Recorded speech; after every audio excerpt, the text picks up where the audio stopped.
समय की बात है। ढोलकपुर गांव में गजोधर का एक बहुत ही गरीब परिवार रहता था। वो हर वक्त बीमार ही रहता था। उसकी आखिरी तमन्ना थी अपने बेटे की शादी करा दे वो।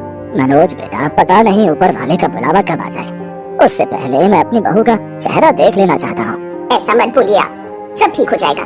भला हम जैसे गरीब परिवार को अपनी लड़की कौन देगा। ऐसी कोई बात नहीं है माँ, क्या गरीबों की शादी नहीं होती? मेरे पिताजी ठीक भी हो जाएंगे और जल्दी मैं शादी भी कर लूंगा। गाँव के एक पंडित जी हैं, वो तो हमारे बारे में सब जानते हैं। उनके पास कोई ना कोई ऐसा परिवार जरूर होगा जो हमारे घर में अपनी बेटी दे सके। मैं शाम को चाय की टपरी पर जाऊंगा, वहाँ पर पंडित जी हर शाम को आते हैं, वहीं उनसे बात करके देखता हूँ। ठीक है बेटा, मैं आपके लिए काढ़ा बना कर लाती हूँ, उससे आपको थोड़ा आराम मिलेगा। मनोज मेहनत मजदूरी करके अपना घर चलाता था और अपने माँ बाप को पालता था। शाम के वक्त मनोज गांव में एक चाय की टपरी पर पहुंच गया। वहाँ पर गांव के कुछ और लौंडे पहले से ही बैठे थे। और मनोज भाई क्या हाल चाल? बहुत टेंशन में लग रहे हो। अरे चाचा, अपने मनोज भाई को जरा एक मस्त कटिंग चाय पिलाओ। बस 2 मिनट रुको, मैं चाय बनाता हूँ, पंडित जी भी आने वाले हैं। चाचा तो रुक जाओ, जब पंडित जी आ जाए तब हम सब एक साथ ही चाय पियेंगे। क्या बात है मनोज भाई, आज पंडित जी की याद कैसे आ गई? कहीं शादी वादी का इरादा तो नहीं है? अरे पंडित जी का तो काम ही यही है, वो कहीं ना कहीं से खोद के आपके लिए रिश्ता ले आएंगे। वो लोग आपस में बात कर ही रहे थे कि तभी वहाँ पर पंडित जी आ गए। अरे किसका रिश्ता ले आएंगे राजू? चाचा जल्दी से हमारी चाय बना दो। अरे पंडित जी, बात दरअसल ये कि मेरे पिताजी अक्सर बीमार रहते हैं। मेरे परिवार के बारे में तो आप जानते ही हैं, मैं मेहनत मजदूरी करके अपना काम चलाता हूँ, लेकिन मेरे पिताजी कह रहे थे कि मरने से पहले अपनी बहू का चेहरा देखना चाहता हूँ। तो अगर आप कुछ, बस मैं सब और कुछ भी बोलने की जरूरत नहीं है बेटा। अरे मैं तो तुमसे पहले भी बोल चुका हूँ शादी के लिए, लेकिन तू हर बार मना कर देता था। मेरे पास है एक रिश्ता, वो भी गरीब परिवार के ही है। अगर तू कहे तो बात करूं। हाँ पंडित जी, आपको जो करना है कीजिए, मेरी तरफ से कोई भी रिश्ता पक्का ही है। आप मेरे लिए कोई बुरी लड़की तो लाएंगे नहीं, बस लड़की को मेरा परिवार पसंद होना चाहिए और मुझे कोई डिमांड नहीं है। अगले दिन ही पंडित जी ने दोनों परिवारों को मिला दिया। लड़की का नाम पूनम था। पूनम का परिवार भी बहुत गरीब था। मनोज को दहेज की डिमांड नहीं थी, इसलिए उन लोगों को मनोज का रिश्ता मंजूर हो गया और दोनों की शादी हो गई। आज पूनम की पहली रसोई थी। ससुर जी की तबीयत ठीक नहीं है, इसलिए मैंने हल्का खाना बनाया। मुझे कढ़ी चावल बनाना बहुत अच्छा आता है। आप लोग खाकर बताइए कैसा बना है। सभी ने पूनम के हाथ के बने कढ़ी चावल खाए और सभी को बहुत पसंद आए। ऐसे ही दिन बीतते गए, लेकिन पूनम के ससुर की तबीयत और भी ज्यादा खराब हो गई। सारे पैसे जो बचे थे सब उनके इलाज में चले गए। पूनम, कभी कभी मुझे कष्ट होता है कि मैंने तुमसे शादी करके तुम्हारी जिंदगी भी बर्बाद कर दी। मेरे पास कोई काम भी नहीं बचा और इस बार की फसल भी नष्ट हो गई। जो पैसे बचे थे वो पिताजी के इलाज में चले गए, अब खाने को भी कुछ नहीं बचा। क्या बनाओगी तुम? आप खुद को दोष देना बंद कर दीजिए। मैं भी एक गरीब परिवार की हूँ, मैंने भी बहुत बुरे बुरे दिन देखे हैं। अभी हमारे किचन में चावल और अरहर की दाल बची हुई है। मैं दाल को पीसकर उसका बेसन बना देती हूँ। फिर कढ़ी चावल तो आप लोग को पसंद ही है। क्यों, मैंने सही कहा ना? अरे ये तो बहुत अच्छी बात है बेटा। अब मुझे लगता है कि मेरा आखिरी वक्त आ गया है। तूने मेरी ख्वाहिश पूरी कर दी, इसके लिए मैं तेरा शुक्रगुजार हूँ। मैंने बहू का चेहरा देख लिया। नहीं पिताजी, आप ऐसा मत बोलिए। आपकी ख्वाहिश तो पूरी होगी, लेकिन मेरी भी एक ख्वाहिश थी कि मैं ये घर अच्छा खासा बनवा सकूं और आपको इस गरीबी से बाहर निकाल सकूं। उससे पहले आप हमें छोड़कर कहीं नहीं जा सकते। माँ, पिताजी को समझाइए ना। मनोज बिल्कुल सही कह रहा है। मनोज के पापा, आपने अपनी ख्वाहिश तो पूरी कर ली और आप इस दुनिया से जाने की बात कर रहे हैं, लेकिन अपने बेटे की बात नहीं मानेंगे क्या? आप थोड़ा धीरज रखिए, आपको कुछ नहीं होगा। मैं जल्दी से काढ़ा बना कर लाती हूँ, उससे थोड़ा आराम मिल जाएगा। पूनम भी किचन में खड़ी होकर ये सब देख रही थी। उसकी सास भी किचन में आई और अपने पति के लिए काढ़ा बनाने लगी। वो रोते हुए काढ़ा बना रही थी। सासू माँ, आप रोइए मत, क्योंकि हम रोते हुए अगर खाना बनाएंगे तो सामने वाले के अंदर वैसा ही असर भी होगा। आप खुशी खुशी काढ़ा बनाइए और ससुर जी को जाकर पिलाइए। मुझे पूरी उम्मीद है कि ऊपर वाला सब ठीक कर देगा। तब तक मैं जल्दी से कढ़ी चावल बना देती हूँ। बेसन बनकर तैयार हो चुका है, कुछ खाएंगे तो पिताजी ठीक हो जाएंगे, उन्हें थोड़ी ताकत मिल जाएगी। ठीक है बहू, तूने बिल्कुल सही कहा। पूनम ने कढ़ी चावल बनाए और सबसे पहले उसने भगवान को अर्पण किया। हे ऊपर वाले, मैं बचपन से तेरी पूजा करती आ रही हूँ, लेकिन मैंने तुझसे कभी कुछ नहीं मांगा, ना ही अपने लिए और ना ही अपने मायके वालों के लिए। लेकिन मैं पहली बार अपने ससुराल वालों के लिए कुछ मांग रही हूँ। हमारी गरीबी खत्म कर दीजिए और सबसे पहले तो पिताजी को पूरी तरह से सही कर दीजिए, ताकि मनोज जी अपना सपना पूरा कर पाए। जैसे ही पूनम ने कढ़ी और चावल भगवान को अर्पण किया, वैसे ही कढ़ी से आवाज आने लगी। मैं तुम्हारी प्रार्थना, तुम्हारे प्रेम से बहुत खुश हूँ। अब ये कढ़ी चावल कोई साधारण कढ़ी चावल नहीं रहे, बल्कि भगवान के आशीर्वाद से जादुई कढ़ी चावल बन चुके हैं। जितने भी लोग ये कढ़ी चावल खाएंगे वो लोग पूरी तरीके से स्वस्थ हो जाएंगे और उसके बाद अंत में थोड़ा सा कढ़ी बचा लेना और पूरे घर में छिड़क देना। उसके बाद कढ़ी की हर एक बूंद सोने में बदल जाएगी, जिससे तुम सबकी गरीबी खत्म हो जाएगी। लेकिन उसके बाद मेहनत करना कभी बंद मत करना, ऐसा अपने पति को भी बता देना। क्या ये सब कुछ सच है? क्या सच में परमात्मा ने मुझे आशीर्वाद दिया है? अब उस कढ़ी चावल से आवाज आनी बंद हो गई। पूनम भगवान को पुकारती रही, लेकिन अब भगवान ने उसे कोई जवाब नहीं दिया। फिर पायल ने तुरंत ही मनोज को बुलाया और उसे सारी बात बताई। पूनम, हो सकता है भगवान तुम्हारी भक्ति से खुश हो गए और तुम्हें आशीर्वाद के रूप में ये जादुई कढ़ी चावल दिया। सबसे पहले पिताजी को एक कढ़ी चावल खिलाते हैं, हो सकता है ऊपर वाले का आशीर्वाद सच साबित हो जाए। आपने बिल्कुल सही कहा। मनोज ने अपने हाथों से अपने पिता को वो जादुई कढ़ी चावल खिलाए। गजोधर ने जैसे ही वो जादुई कढ़ी चावल खाए, वैसे ही उसके शरीर में एक ऊर्जा दौड़ गई। वो पूरी तरीके से ठीक हो गए। यहाँ तक कि गजोधर अपने बिस्तर से उठकर इधर उधर टहलने भी लगा। सब लोग ये देखकर हैरान रह गए। मनोज बेटा, अब मैं पूरी तरीके से ठीक हो चुका हूँ। मैं अपने आप को बहुत स्वस्थ महसूस कर रहा हूँ। मुझे लगता है भगवान ने सच में हमारे लिए साधारण कढ़ी चावल को जादुई कढ़ी चावल बना दिया है। अब मैं जल्दी से ये सारी कढ़ी घर में इधर उधर छिड़क देती हूँ। हाँ जल्दी करो पूनम। पूनम ने सारा कढ़ी चावल घर के चारों तरफ छिड़क दिया, जिससे जहाँ जहाँ पर कढ़ी की बूंद गिरी वहाँ पर सोना बनता चला गया। सब लोग बहुत हैरान हुए और खुश भी। अरे बहू, ये चमत्कार कैसे हुआ?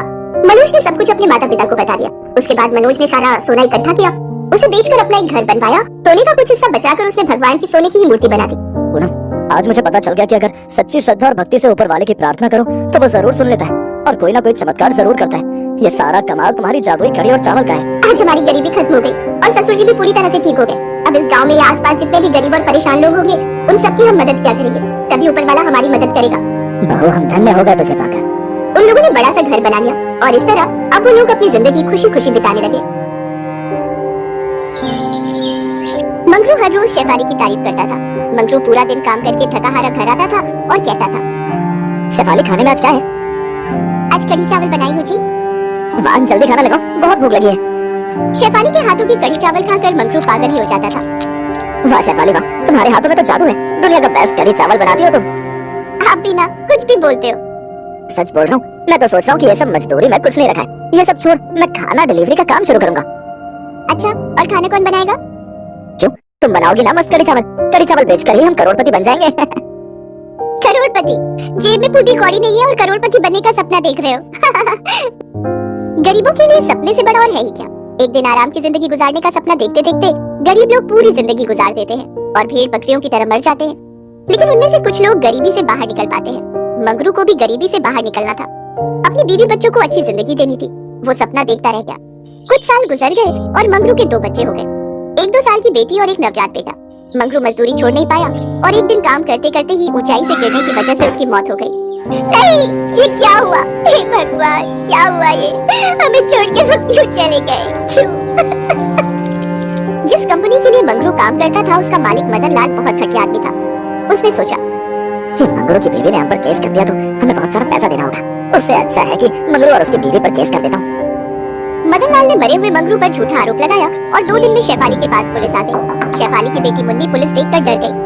माँ, पुलिस आई है, पुलिस आई है। पुलिस? क्या बात है साहब? पुलिस के साथ मदन लाल भी आया था। उसने कहा, तेरे पति ने फैक्ट्री से 10 लाख की चोरी की थी। मैंने उसे पकड़ लिया तो भागने लगा और तभी वो गिर पड़ा। नहीं, मेरा पति चोर नहीं हो सकता। नहीं साहब, कुछ गलती हो रही है। मेरा पति चोर नहीं था। चुपचाप सुन, 1 साल के अंदर 10 लाख नहीं दिया तो मैं तेरा घर ले लूंगा। तब दोनों बच्चों को लेकर भीख मांगते रहना रास्तों पर। धमकी देकर मदन लाल चला गया। 2 दिन पहले शेफाली विधवा हुई थी। अब उसके सर पर 10 लाख का कर्जा आ गया। शेफाली को कुछ समझ नहीं आ रहा था। क्या करूं? दोनों बच्चों को पेट भर खिलाने पिलाने की हैसियत नहीं है मेरी, ऊपर से ये कर्जा। कैसे चुकाऊं 10 लाख का कर्जा? शाम को शेफाली के घर रघु नाम का एक आदमी आया। रघु मंगरू के साथ मदन लाल की उसी फैक्ट्री में काम करता था। उसने शेफाली से कहा, भाभी, मंगरू और हम अच्छे दोस्त थे। मंगरू ने चोरी नहीं की। लेकिन मालिक तो पुलिस लेकर यहाँ आ गए। अब मुझे पैसा चुकाना ही होगा। मालिक बहुत लालची और बेईमान है। मुझे पता है एक्सीडेंट कैसे हुआ था। मालिक की ही गलती की वजह से मंगरू भाई का देहांत हो गया। क्या ये बात तुम कोर्ट में बोल सकते हो? कैसे बोलूं भाभी, मालिक मुझे भी जान से मार देंगे। अपनी बीवी बच्चों को खिलाऊंगा क्या? रघु चला गया। शेफाली के पास कोई चारा नहीं था। वो 2 दिन घरों में बर्तन मांजने का काम करने लगी और घर चलाने लगी। 1 महीने बाद एक दिन उसकी बेटी ने उससे कहा, माँ, कढ़ी चावल बनाओ ना, बहुत दिन हो गए कढ़ी चावल खाए हुए। ठीक है बेटी, बनाती हूँ। शेफाली कढ़ी चावल बनाने लगी। पूरा घर खुशबू से भर गया। उसी वक्त थाने से एक पुलिस ऑफिसर आया। उसका नाम मनोज था। शेफाली आपका नाम है ना? हाँ, मैं ही शेफाली हूँ। क्या बात है? मैं आपको याद दिलाने आया हूँ 10 लाख 1 साल के अंदर देने। 1 महीना गुजर चुका है। याद है साहब, लेकिन मैं भी गरीब हूँ। मेरा पति मर गया है, मैं क्या करूँ? ये कहते हुए शेफाली की आंखें भीग गई। वो देखकर मनोज का दिल भी नरम हुआ। मनोज को भी पता था कि मदन लाल पैसों के लिए झूठ बोल रहा है, लेकिन वो भी कुछ नहीं कर सकता था। उसने कहा, अरे ठीक है, कोई बात नहीं, चुप हो जाइए। मैं तो बस अपना काम करने आया था। ठीक है साहब, आइए तो कुछ खाकर जाइए। खा के? हाँ, भूख तो लगी है और आपकी रसोई से बहुत अच्छी खुशबू भी आ रही है। क्या बन रहा है?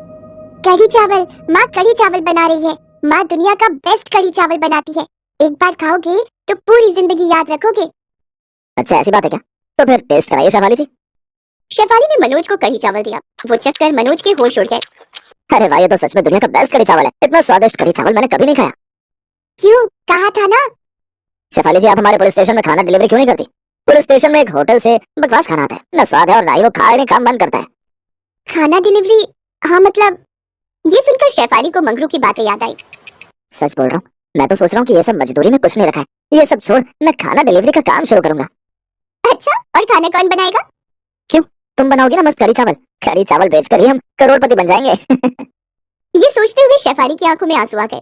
उसने कहा, मैं कढ़ी चावल की डिलीवरी तो कर सकती हूँ, लेकिन मेरे पास बनाने के लिए पैसे नहीं है। ठीक है, मैं देता हूँ पैसे, ये लीजिए। मनोज पैसे देकर चला गया। उसी दिन शेफाली ने पुलिस स्टेशन में कढ़ी चावल भिजवाया। वो खाकर सारे पुलिस ऑफिसर्स का मन भर गया। वो कहते हैं ना, इंसानों के दिल का रास्ता पेट से होकर जाता है। धीरे धीरे शेफाली का कढ़ी चावल खाते खाते सारे पुलिस ऑफिसर उसके फैन बन गए। शेफाली को और भी जगहों से ऑर्डर मिलने लगे। ऐसे धीरे धीरे शेफाली का व्यापार बढ़ने लगा। लेकिन उधर मदन लाल गुस्सा हो गया और एक दिन पुलिस स्टेशन आकर उसने सभी ऑफिसरों को बहुत झाड़ा। तुम सब निकम्मे हो, एक औरत से 10 लाख नहीं वसूल सकते, लानत है तुम पर। मदन लाल की बातें किसी को हजम नहीं हुई और ऊपर से शेफाली ने सबका दिल जीत लिया था। सभी को पता था कि मदन लाल झूठ बोलकर पैसा हड़पना चाहता है, इसीलिए सभी ने मिलकर एक प्लान बनाया। मनोज ने शेफाली को थाने बुलाया और उससे मदन लाल के खिलाफ कोर्ट में सच बोलने के लिए कहा। मैं तो सच बोल दूंगी, लेकिन सबूत नहीं है। मैं ऐसे एक आदमी को जानती हूँ जो मदन लाल के खिलाफ कोर्ट में बोल सकता है, लेकिन वो डरा हुआ है। ठीक है, हम उसका डर दूर करेंगे। मदन लाल को बहुत चर्बी चढ़ गई है, उसे जेल भेजना ही होगा। शेफाली ने रघु को बुलाया। पुलिस का सपोर्ट मिलते ही रघु गवाही देने के लिए राजी हो गया। रघु और भी लोगों को साथ ले आया और अगले दिन कोर्ट में सभी ने मदन लाल के खिलाफ गवाही दे दी। पुलिस ने भी एंड मौके पर मदन लाल का साथ छोड़ दिया। मदन लाल को कोर्ट ने शेफाली को 1 करोड़ रुपए देने के लिए कहा। मदन लाल को देना ही पड़ा और उसके बाद उसे जेल हो गई। मदन लाल पूरी जिंदगी जेल में सड़ने के लिए अंदर चला गया और शेफाली करोड़पति बन गई। मंगरू का सपना पूरा हुआ। शेफाली के कढ़ी चावल ने उसकी जिंदगी बदल दी और उसके बाद से शेफाली खुशी खुशी जीने लगी और कढ़ी चावल रेस्टोरेंट खोलकर कढ़ी चावल